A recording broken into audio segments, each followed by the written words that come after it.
Birincisi, o incecik, o dal gibi kız. Şimdi galiba bir tüccar karısı. Ne kadar şişmanlamıştır kim bilir. Ama yine de görmeyi çok isterim. Kolay mı? İlk göz ağrısı. İkincisi Münevver abla. Benden büyük.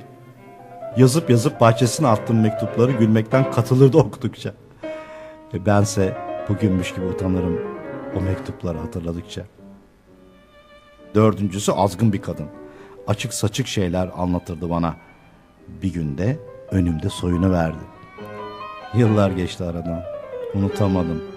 Kaç defa rüyama girdi.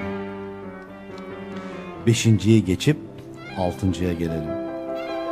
Onun adı da Nuri Nisa. Ah güzelim. Ah esmerim. Ah canımın içi Nuri Nisa. Yedincisi Aliye. Kibar bir kadın. Ama ben pek varamadım tadına. Bütün kibar kadınlar gibi küpe fiyatına, kürk fiyatına. Sekizinci de o bokun soyu. Elin karısı da namus ara, kendinde arandı mı küplere bin. Üstelik yalanın düzenin bini bir para. Ayten de dokuzuncunun adı. İş başında şunun bunun esiri. Ama bardan çıktı mı kiminle isterse onunla yatardı. Onuncusu akıllı çıktı. Gitti. Ama haksız da değildi hani. Sevişmek zenginlerin harcıymış.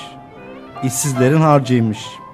İki gönül bir olunca samanlık seyranmış ama iki çıplak da olsa olsa bir hamama yakışırmış. İşine bağlı bir kadındı 11. Hoş olmasın da ne yapsın? Bir zalimin yanında gündelikçi. Geceleri odama gelir, sabaha kadar kalır, konyak içer, sarhoş olur. Sabaha da işbaşı yapardı şafakla. Gelelim sonuncuya. Hiçbirine bağlanmadım ona bağlandığım kadar. Sade kadın değil, insan.